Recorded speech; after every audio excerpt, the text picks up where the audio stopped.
Halo, selamat malam Bapak Ibu yang ada di rumah dan dimanapun Anda berada. Selamat malam dan selamat datang. Saya menyapa untuk Bapak Ibu semuanya di program perdana kami yang bernama Huma, Homeschool Membagi Kesah. Dan senang sekali saya Putri dari Homeschool Palangkaraya dapat menjadi teman Anda selama 30 menit ke depan. Dan dalam acara ini kita akan membahas banyak hal, terutama untuk hal-hal yang berkaitan dengan dunia pendidikan, anak-anak, serta parenting tips. Dan tentunya Bapak Ibu, acara ini akan diadakan sebulan 2 kali, tepatnya di minggu kedua dan minggu keempat setiap bulannya. Jadi pastikan Anda tetap stay tune karena program ini akan berlangsung kembali 2 minggu lagi. Kita akan bertemu kembali tentunya dengan topik yang berbeda dari topik hari ini. Dan Bapak Ibu, malam hari ini kita punya topik yaitu mengenal jenis profesi di era digital. Dan seperti yang sudah Bapak Ibu ketahui bahwa pembicara hari ini adalah Ibu Devi Karolita. Beliau adalah dosen teknik informatika Universitas Palangkaraya. Beliau saat ini juga sedang menempuh studi lanjut di Monash University Australia. Luar biasa. Dan tidak perlu berlama-lama lagi, kita akan segera terhubung dengan narasumber kita pada malam hari ini. Ya.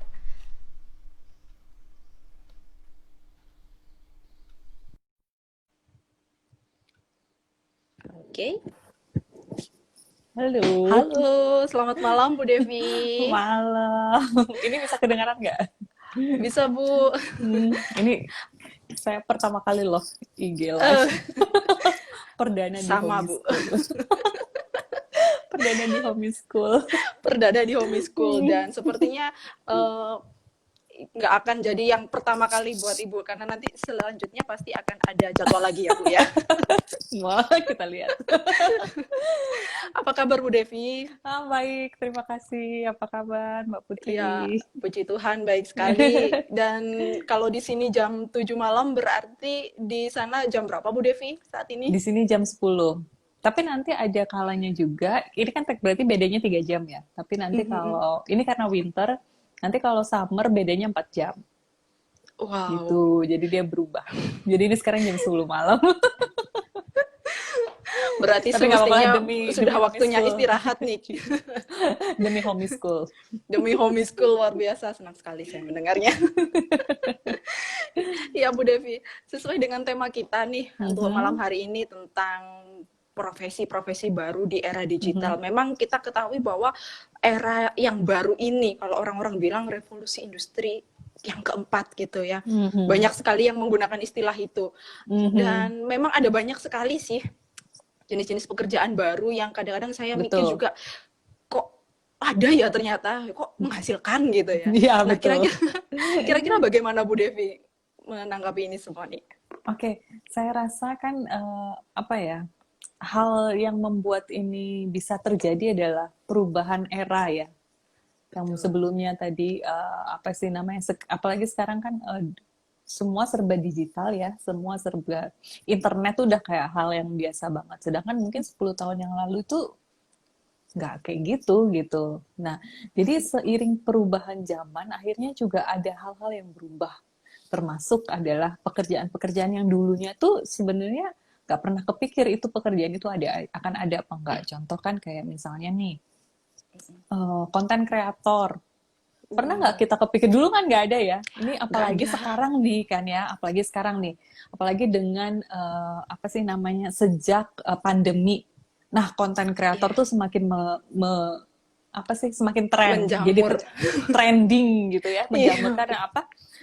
Orang lebih yang dulunya terutama pekerja di dunia hiburan, mereka kan banyak yang di rumah karena pandemi, akhirnya mereka membuat YouTube channel banyak gitu. Dan banyak juga yang kerja dari rumah, mungkin punya waktu luang lebih sehingga mereka semakin produktif ya. Gitu ya, membuat konten-konten di YouTube atau di Instagram atau di TikTok nih. Sekarang kan TikTok nih yang paling ini nih. Jadi konten kreator bisa di YouTube, bisa di IG, bisa di apa sih namanya TikTok. Facebook. Dan itu juga kenapa seperti itu.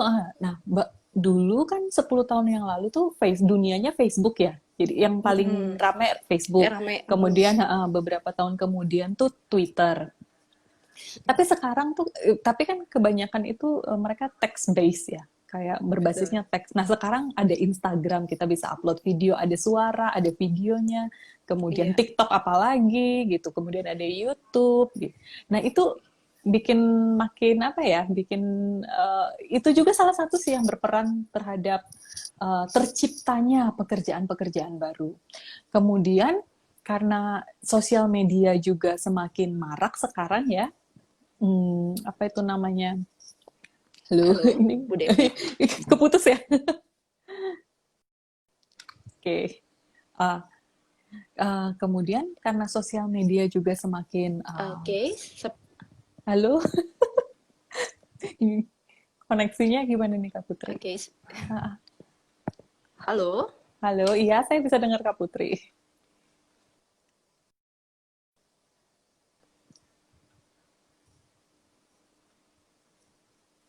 Ah,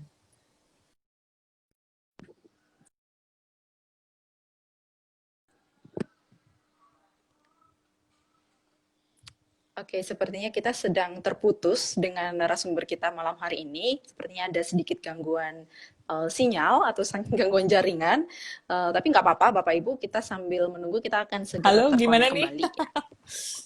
Gimana? Halo? Halo, Ya, iya. beginilah ya. Sempat terputus, Kak, Bu? Iya. Uh, Iya. uh, tadi saya Eh, sempat coba saya pakai jaringan yang dari provider telepon biasa, oh, handphone. Coba karena tadi sempat terputus, terus saya kembali pakai WiFi di sini di oh rumah. gitu. Oke, sorry ya. Iya, Iya itu sesuatu yang sekarang nggak lumrah ya. Nah, iya betul terus sekali, saya Bu. lanjutin lagi. Karena sekarang sosial media juga makin apa sih namanya, makin marak ya, otomatis juga ya, dan orang sekarang juga banyak beriklan di sosial media. Betul. Jadi Sosial iklan media. sekarang bukan cuma di TV kan, atau di majalah atau di koran gitu. Karena dulu memang itu media yang paling sering digunakan di kehidupan sehari-hari. Tapi karena sekarang orang sudah banyak sering pakai sosial media, akhirnya sekarang otomatis nih yang perusahaan-perusahaan iklan juga harus menyesuaikan diri, sehingga ada yang namanya digital marketing specialist. Jadi mereka yang bekerja sama dengan pihak pemasaran di sebuah perusahaan untuk merumuskan bagaimana cara membuat iklan yang cocok buat ditaruh di sosial media gitu. Itu. Nah, kemudian ada lagi nih yang berhubungan dengan sosial media lagi, influencer. Dulu kan nggak ada tuh ya. Iya, Bener kan ya? betul. Yang terima endorse berapa banyak Ternyata gitu kan itu ya. sudah jadi profesi ya sekarang ini. Betul, itu sekarang jadi profesi yang menjanjikan. Lumayan kan sekali endorse, di Iya. endorse dapat berapa gitu kan ya. Dan itu juga berguna buat pemasarannya si produsen produk gitu. Misalnya nih di endorse sama artis siapa gitu, promosiin, kan orang pada wow, suka beli gitu kan ya. Nah, Iya, itu ternyata juga bisa jadi profesi yang menghasilkan gitu. iya. Termasuk saya nih salah satunya nih korban iklan karena endorse Nah betul kan kosmetik ya, biasanya. nggak cuma Mbak Putri, saya juga. Jadi harapannya setelah memakai kosmetiknya itu paling nggak mirip lah sama artisnya. Iya, betul betul. Ternyata tetap wajah saya. Bener.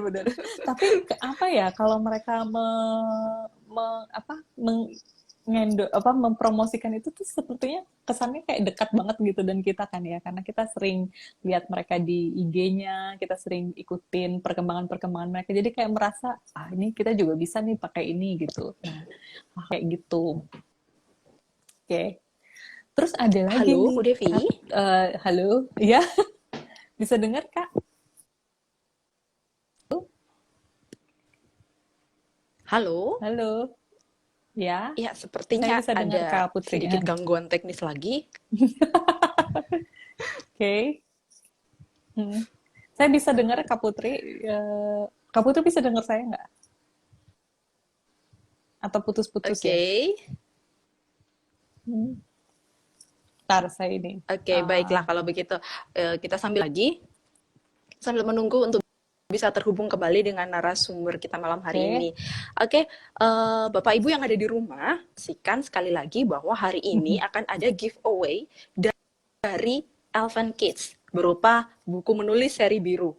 Nah, jadi Bapak Ibu mungkin siapa nanti yang beruntung di akhir acara akan bisa berkesempatan untuk mendapatkan buku menulis seri biru ini untuk Anda tentunya.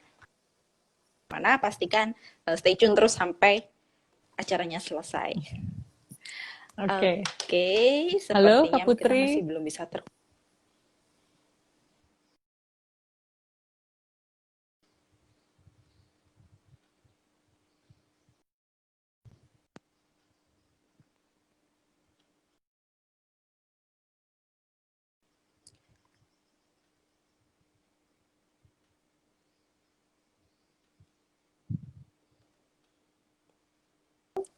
Halo? Halo. Ya. Nah, sepertinya sinyalnya sudah mulai stabil. Oke. Oke. Oke. A little bit awkward, tapi nggak apa-apa ya. Harap dimaklumin. Oke. Nah, ini saya lanjutin lagi ya, Kak Putri. Ini menarik nih, ada lagi Iya. yang berhubungan dengan sosial media lagi. Ternyata ada lagi nih bidang pekerjaan baru yang dulunya nggak ada. Namanya millennial expert. Coba. Millennial Wah, apa expert itu ya? ini, nah, millennial expert ini mereka apa ya? Saya mencari kata yang tepat nih. Mengamati, mengobservasi nih kaum milenial ini, mereka sukanya apa? Ini kan kaum milenial ini yang sekarang adalah orang-orang yang berada di usia produktif, untuk bekerja. Jadi millennial expert ini nanti gunanya adalah untuk kepentingan promosi. Jadi bagaimana cara kita mempromosikan barang atau produk atau jasa lah apalah itu terhadap kaum milenial ini supaya mereka mau beli gitu intinya, atau bagaimana cara kita bisa mempekerjakan, mencari hire kaum milenial ini gitu. Iya, karena seperti yang kita ketahui kalau kaum milenial ini apa ya maksudnya orang-orang yang di usia tersebut itu benar-benar orang-orang yang masih full power kalau saya boleh membahasakan. Betul. Dan target baik pasar itu dari yang segi ide, baik itu betul. dari segi tenaga dan kreativitasnya itu benar-benar yang full power gitu. Dan mereka adalah target pasar yang besar gitu untuk marketing. Nah, itu dia. Kemudian ada lagi nih yang pasti nih yang banyak yang tahu. Ini app developer sama app designer. Jadi yang membuat aplikasi-aplikasi sama yang ngedesain aplikasi. Itu kan sekarang karena handphone ini adalah sesuatu yang memang sangat berhubungan. Wajib punya. Pokoknya itu bagian dari hidup kita sehari-hari lah ya. Dan kita juga terbantu dengan aplikasi-aplikasi yang ada di handphone. Contoh nih ada apa itu namanya? Saya punya aplikasi untuk catat transaksi keuangan harian atau aplikasi untuk nge-track apa sih sudah berapa banyak kita melangkah hari ini atau seberapa aktif kita secara fisik gitu kan ya. Nah, ini juga kan dulu nggak ada karena smartphone tuh 10 tahun yang lalu tuh masih belum se booming sekarang lah ya gitu ya. Iya, betul. Masih jadi benda yang sangat mewah lah pada saat itu dan nggak semua orang punya gitu loh. Gitu. Dan itu juga satu bidang pekerjaan yang cukup menjanjikan menurut saya gitu. Dan itu bisa dilakukan di mana saja dan kapan saja gitu, nggak perlu masuk ke kantor. Jadi kita benar-benar fleksibilitas ini jadi sesuatu yang diutamakan oleh kaum milenial saat ini. Benar sekali. Nah, kemudian ada juga yang namanya user experience designer atau UX designer. Karena apa? Karena sekarang kan aplikasi banyak, kompetitor banyak. Nah, bagaimana supaya aplikasi yang ada ini bisa disukai oleh penggunanya? Kan kita kadang bisa nggak suka ya, misalnya ini ada beberapa aplikasi ojek online lah misalnya ya, ada A, B, C. Kita biasanya punya lebih suka A daripada B dan C. Orang lain mungkin punya preferensi yang berbeda gitu. Tapi yang membedakan itu adalah apa? Kita merasa punya keterikatan dengan aplikasi itu. Nah, itu yang Betul. dinamakan dengan user experience. Bagaimana pengalaman kita selama kita menggunakan aplikasi itu. Ini juga bidang pekerjaan baru. Luar biasa. Karena apa? Aplikasi ini kan sekarang banyak kompetitor ya. Aplikasi serupa banyak gitu bertebaran. Jadi bagaimana kita membuat aplikasi kita ini mencolok, disukai gitu, dan orang loyal terus menggunakan itu. Nah, itu juga bidang pekerjaan baru. Dulu nggak terlalu banyak karena mungkin nggak sebanyak sekarang gitu, kompetisinya tidak seketat sekarang gitu. Betul, betul Nah, sekali. itu juga banyak dan ternyata ada lagi nih cabangnya dari UX designer, ada yang namanya UX writer. UX writer itu adalah orang yang bikin bikin kalimat-kalimat instruksi yang ngerancang kata-katanya. Jadi misalnya masukkan nama atau apa gitu. Jadi yang kata-kata, bukan ngedesain gambar-gambar gitu, bukan. Yang merancang kata-katanya gitu. Nggak perlu sekolah TI untuk itu gitu. Pinter menulis itu sudah bisa jadi bekal ya. Untuk jadi UX writer. Nah, itu juga saya juga baru tahu itu, oh ternyata ada nih gini. Lumayan kan ya. Terus ya blogger, YouTuber. Betul Dulu kan sekali. memang blog itu kan sudah dari lama sih, kalau nggak salah sekitar dari tahun 2006 sudah ada blog, tapi tidak se-booming sekarang gitu. Nah, sekarang kan nggak cuma blogger, tapi ada vlogger yang pakai video. Nah, itu orang juga sudah. Karena apa? Karena teknologinya mendukung buat itu. Jadi handphone sekarang bisa muter video, kita punya jaringan internet yang lebih baik gitu loh, yang bisa mendukung kita untuk melakukan itu. Nah, hal-hal yang seperti ini loh. Nah, sekarang bayangkan 10 atau 15 tahun ke depan kayak gimana? Pekerjaan-pekerjaan apa lagi yang mungkin akan diciptakan. Dan seperti contohnya anak saya sekarang yang paling tua umurnya hampir 11 tahun. 15 tahun lagi, 10-15 tahun lagi dia akan ada di usia produktif untuk bekerja gitu loh.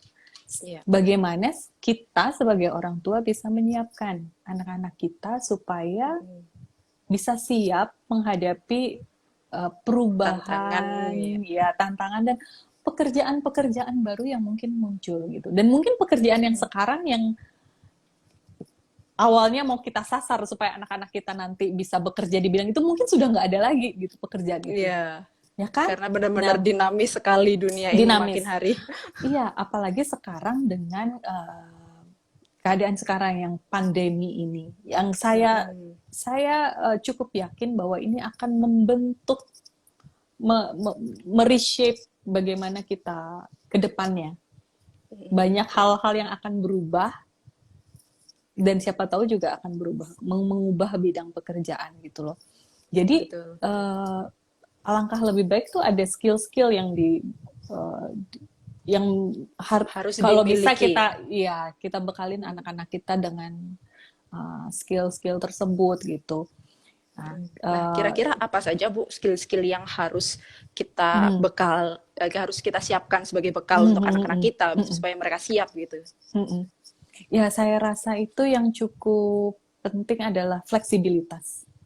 Nah, jadi fleksibilitas secara kognitif ya. Nah, mungkin ini nanti akan ada yang cocok lagi lah untuk bicara yang mungkin yang di bidang psikologi untuk bisa menjelaskan lebih lanjut. Saya kurang kompeten tapi menurut saya fleksibilitas itu penting. Maksudnya adalah bagaimana kita bisa memikirkan sesuatu dengan cara yang berbeda. Jadi kalau misalnya ini nggak bisa, ya udah kita pikirkan cara yang lain gitu loh, nggak mentok di situ aja. Terus fleksibilitas itu juga membuat kita jadi lebih gampang untuk mempelajari hal baru. Karena apa? Ada pekerjaan baru yang diciptakan, berarti kita harus belajar lagi kan ya. Harus bagaimana menyesuaikan diri. Betul, menyesuaikan diri. Berarti fleksibilitas itu penting dimiliki gitu. Jadi bagaimana kita bisa membentuk anak-anak kita menjadi pribadi yang fleksibel, yang mudah beradaptasi dengan perubahan-perubahan yang ada gitu. Dan juga ini nih yang penting juga, bagaimana bisa menjadi kreatif dan inovatif. karena kreativitas itu ya juga diperlukan gitu. Uh, Bisa jadi nanti anak-anak kita berkontribusi untuk menciptakan pekerjaan baru nih dengan Wah, kreativitas dan inovasinya gitu betul, kan ya. betul. Harapan Benar, kita harapan selalu. kita seperti itu. Dan memang karena apa ya, sekarang ini kan semakin kompetitif ya, kompetisinya semakin ketat. Jadi bagaimana caranya supaya anak-anak kita ini kelak menjadi pribadi yang kreatif, bisa memikirkan, bisa membuat dirinya mencolok berbeda dari yang lain. Nah, itu yang Betul, penting. betul. Itu kan Niat, berarti menambah nilai jual kan ya? iya betul sekali. Itu Ya, merupakan entah suatu dia, tantangan ya yang betul, harus benar-benar kita siapkan nih, supaya anak-anak entah bisa dia, menghadapi ya. ya betul, entah dia mau bekerja dengan orang lain atau dia menjadi orang yang mempekerjakan gitu loh. Betul, betul, Kan luar biasa sekali. kemudian ini lagi nih Kak, yang penting nih, critical thinking itu juga penting. Bagaimana Ya, anak bisa berpikir secara kritis kritis. dan rasional, kemudian bisa menghubungkan satu ide dengan ide yang lainnya gitu loh. Itu juga penting. Betul. Jadi critical thinking itu penting juga. Sama ini. Nah, ini juga penting. Karena tadi kan kita ngomongin masalah sosial media ya. Jadi anak-anak kita itu juga kalau bisa ya punya literasi digital yang baik gitu. Jadi maksudnya adalah fasih menggunakan teknologi digital gitu. Jadi supaya lebih ini aja, lebih gampang, Betul. lebih fleksibel lah ya. Karena gini Iya. loh, saya perhatikan ya, kayak kemampuan ngoding nih ya. Ternyata itu tidak hanya harus dikuasai oleh orang, bukan hanya semata-mata milik anak PI aja. Ternyata ada teman saya yang belajar yang ambil jurusan marketing, yang ngambil jurusan manajemen. Ternyata mereka juga ada ngodingnya juga gitu, walaupun sederhana gitu. Jadi kalau di anak kita punya literasi digital yang baik, dia gampang untuk belajar itu gitu, ya kan? Inilah fasih lah intinya, nggak gaptek. Iya, dan kalau kita bicara tentang sosial media nih Bu ya, anggaplah itu seperti Instagram atau mungkin YouTube atau sosial media platform apapun itu. Dan kadang-kadang ada beberapa mungkin ada saudara saya, sepupu saya itu masih kecil, jadi dia ini suka sekali menirukan gaya bicaranya public figure yang ada di channel YouTube. Jadi usia 6 tahun itu dia sudah sering kayak misalnya menirukan, jangan lupa like dan subscribe ya, kayak itu. Nah, kira-kira hal seperti itu bisa kita anggap sebagai potensi ataukah mungkin sebagai alarm nih?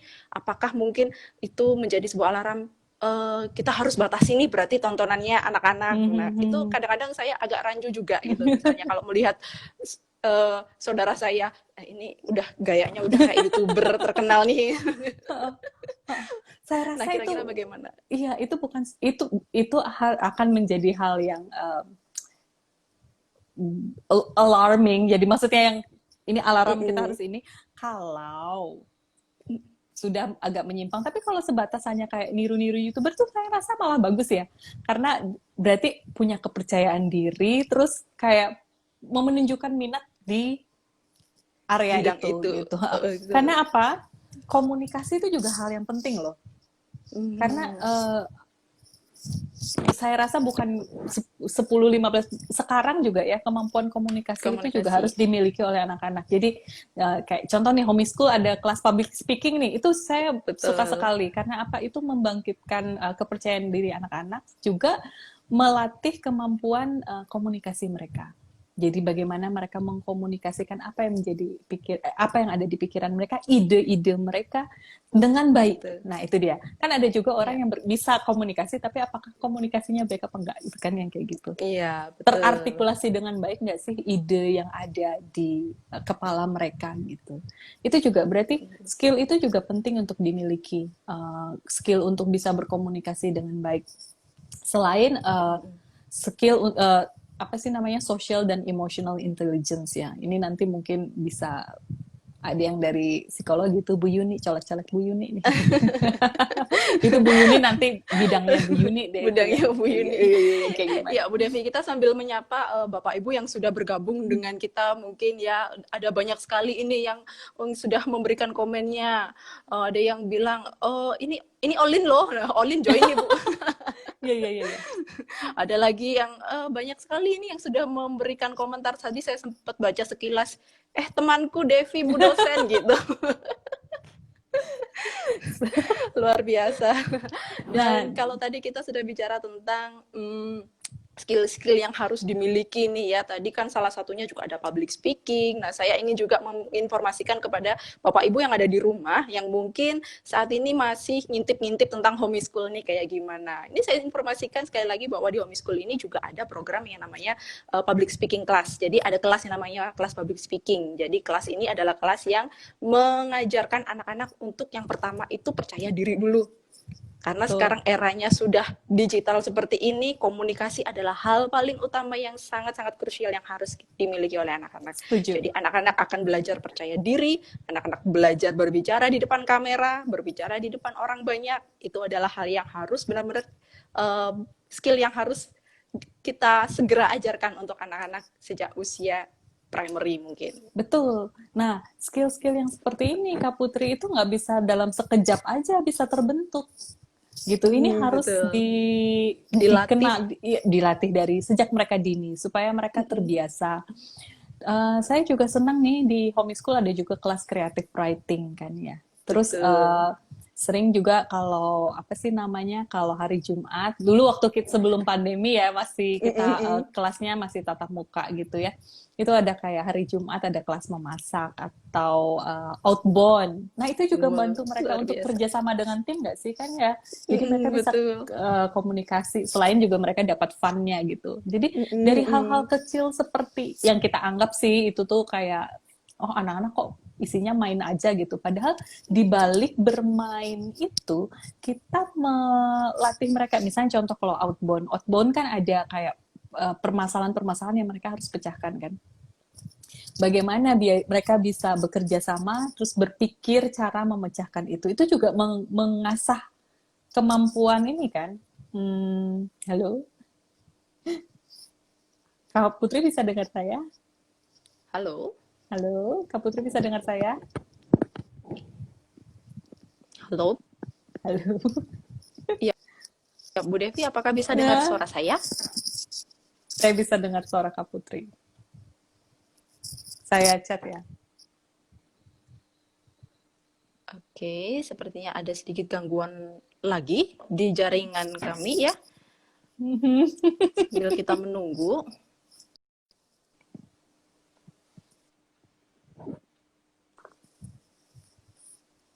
Halo? Halo? Halo Kak Putri. Iya, sudah terdengar Bu. Sempat terputus Bu barusan. Oke. Nah, dan itu juga penting ya, kalau itu kayak disertakan di dalam pembelajaran mereka sehari-hari di sekolah gitu. Contoh ya kayak tadi ya, mereka outbound gitu. Kan ada ininya kan, ada game-gamenya gitu kan ya. Bagaimana mereka bisa memecahkan game tersebut, mencari solusi bersama di dalam kelompok. Itu juga penting karena apa? Karena salah satu juga skill yang penting adalah decision making, bagaimana membuat keputusan. Nah, itu juga anak-anak diajarkan untuk bisa mengambil keputusan dan percaya diri untuk mengambil keputusan. Itu juga penting. Percaya diri untuk mengambil keputusan itu nggak semua orang bisa lakukan itu gitu. Karena itu juga menunjukkan bahwa mereka punya jiwa kepemimpinan yang baik gitu. Itu yang penting menurut saya. Dan saya senang sih ngedengar ini ya program-program yang di homeschool karena walaupun nih awal-awal tuh mungkin bagi sebagian besar orang tua tuh bisa lihat, kok anaknya isinya main aja sih gitu. Tapi sebenarnya di balik bermain itu banyak skill yang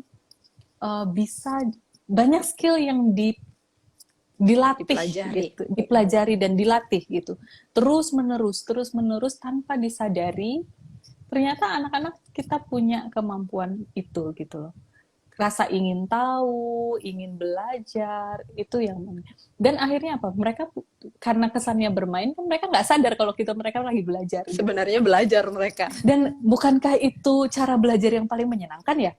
Kita belajar Betul. tanpa kita menyadari bahwa kita belajar, kita merasa bahwa kita bermain, kita Betul menikmati sekali. itu. Mungkin itu adalah hal yang dulu di era kita belum sempat Saya kita pengen banget tuh rasakan ya, kayak Bu. gitu. Beruntung Saya pengen gitu. banget bisa nggak nyadar kalau saya belajar gitu. Saya taunya saya Iya, bermain betul. aja gitu. Iya. Itu juga penting loh. Dan apa ya? Saya rasa juga yang harus kita pahami adalah sebagai orang tua bahwa nggak melulu yang pinter matematika yang bisa survive, nggak melulu yang pinter IPA yang bisa survive, tapi bagaimana anak-anak kita punya skill-skill yang tadi saya jelaskan, gitu, Betul, betul. punya daya juang, gitu, punya kegigihan, itu yang perlu diasah, perlu dilatih Betul. supaya bisa jadi apa sih namanya pribadi yang kuat, pribadi yang baik, pribadi yang toleran, tidak gampang menyerah gitu dan itu loh. Iya, iya. Karena Itu kalau yang sudah punya penting. basic itu ibaratnya 10 atau 20 tahun ke depan, pekerjaan jenis apapun anak akan Betul, mudah menyesuaikan dan betul. mudah Dan untuk siap, siap, betul, siap dengan segala perubahan yang ada gitu. betul, betul. Karena kita nggak tahu nih dalam ke depan akan seperti apa gitu. Karena contohnya yang tadi saya sebutkan di awal, pekerjaan-pekerjaan itu kita nggak pernah prediksi kalau pekerjaan itu akan ada, tapi ternyata ada gitu loh. Nah, Dan bagaimana menjanjikan pula. betul menjanjikan itu penting. Kan kayak contoh nih kayak make up artist nih. Siapa nyangka make up artist sekarang bisa sangat menghasilkan? Bisa booming sekali. Bener kan ya, dan pendapatan mereka lumayan loh dari Iya, sisi dan seperti itu. banyak sekali yang sekarang buka kayak make up artist itu udah yang kelas make up diri sendiri dan Betul. banyak sekali peminatnya rupanya. Padahal kalau dulu Tapi benar. Nah, sekarang yang menjadi permasalahan adalah make up artist banyak kan ya. Tapi kenapa yang ada nama-nama yang menonjol? Karena mereka fleksibel. Jadi kalau ada tren baru, ngikutin, belajar. langsung. Mereka punya itu tadi cognitive flexibility. Dan juga mereka kreatif dan inovatif. Itu yang membuat mereka mencolok, digemari, dan bisa survive gitu di tengah kompetisi yang ketat. Itu saya rasa sih. Wah, luar biasa sekali perbincangan kita hari ini, Bu Devi. Tampaknya nggak terasa kita sudah 30 menit berjalan kita ngobrol membahas tentang bagaimana era digital ini banyak sekali mengubah aspek kehidupan termasuk Betul. lapangan pekerjaan dan bidang profesi. Dan wah, luar biasa senang sekali, berarti mungkin di jadwal berikutnya entah kapan bisa dong berarti sama Bu Devi lagi nih. Kalau topiknya cocok. Kalau topiknya cocok. Kalau nanti saya menyesatkan. Kita pilih. Kita coba carikan topik yang cocok, Bu. Baik, Bu Devi, sebelum mengakhiri acara kita malam hari ini, mungkin ada pesan-pesan yang lain yang ingin Bu Devi.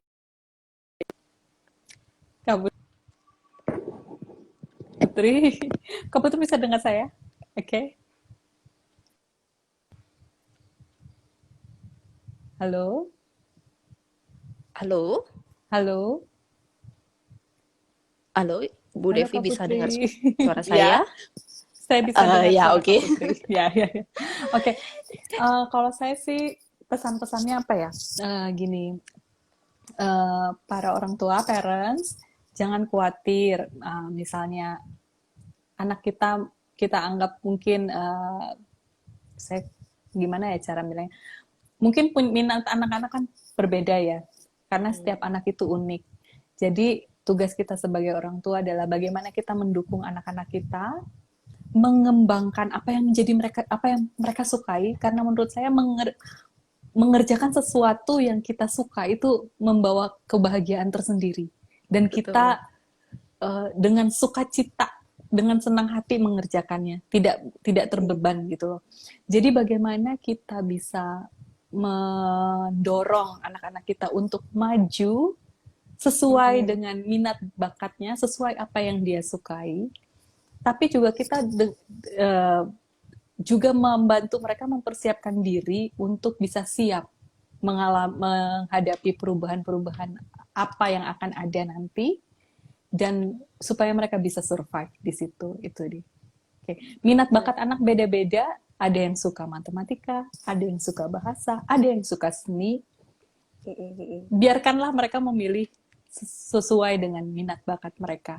Tapi penting juga bagi kita untuk memperlengkapi mereka dengan skill-skill yang tadi yang apa itu namanya, yang dibutuhkan supaya mereka bisa survive kelak. Itu aja sih.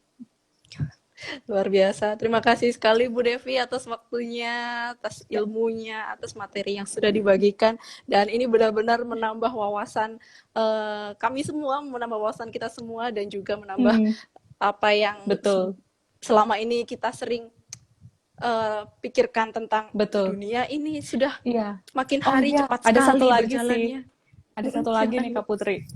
Ini nggak tahu ini kalau saya ya, saya ngerasa memang ketakutan terbesar saya sebagai orang tua adalah apakah kelak anak-anak saya bisa mandiri bila saya sudah nggak ada lagi gitu. Dan saya saya juga mungkin rasa ya sebagian besar orang tua juga ketakutannya adalah itu. Makanya kita berusaha banget nih anak kita supaya kelak bisa dapat pekerjaan yang bisa apa sih namanya, menyokong kehidupan mereka gitu ya hasilnya. Iya betul. Tapi ya itu tadi, pekerjaan itu ada banyak macamnya dan bukan hanya mereka yang pintar, bidang tertentu yang bisa survive gitu loh. Tapi yang penting adalah bagaimana kita bisa membantu mereka untuk mengembangkan minat dan bakat mereka serta memperlengkapi mereka dengan skill-skill yang bisa bantu mereka untuk survive itu. Dan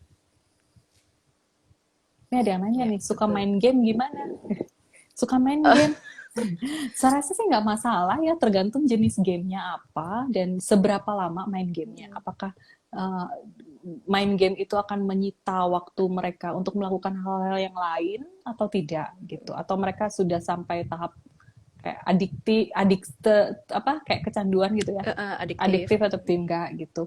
Dan jenis gamenya apa dulu gitu? Kalau ada juga game-game online yang nanti apa sih namanya, orang-orang bisa pada berkomunikasi dan apa, takutnya anak-anak kita belajar hal-hal yang kurang baik dari situ. Nah itu aja, selama di pengawasan dan dalam batasan yang benar saya rasa nggak apa-apa. Sekarang game developer juga banyak loh. Iya betul. Siapa tahu nanti arahnya ke sana inspirasi jadi game developer, itu juga boleh. Oke, luar biasa sekali. Terima kasih sekali Bu Devi. Terima kasih berarti juga Homeschool. Di sana sudah jam 10.30. Tuh. Maaf sekali sudah mengganggu istirahatnya. Tapi kami mengucapkan sebanyak kali terima kasih atas waktunya, atas ilmunya yang sudah dibagikan pada kami semua. Terima kasih juga Homeschool. Iya, baik sudah Bu Devi. Mengundang saya berbagi. Oke. Iya. Terima kasih Bu Devi. Silakan, kami persilakan untuk live bisa. Oke, baik. Itu tadi kita sudah banyak sekali berbincang dengan narasumber kita malam hari ini. Luar biasa, banyak sekali hal yang bisa kita dapatkan ya Bapak Ibu. Dan sesuai dengan janji saya tadi di awal acara bahwa di akhir acara akan ada pengumuman pemenang giveaway. Inilah hadiahnya. Wah, saya sudah memegang inilah hadiah giveaway-nya, yaitu buku menulis seri biru. Ini adalah persembahan dari Elven Kids. Saya sudah cantumkan di pin message-nya. Mungkin bisa lihat-lihat untuk koleksi di galeri Elven Kids, silakan. Dan saat ini saya akan segera mengumumkan untuk siapa yang akan menjadi pemenang giveaway kita pada malam hari ini. Saya akan membaca pengumuman pemenangnya, informasi dari tim Homeschool Palangkaraya.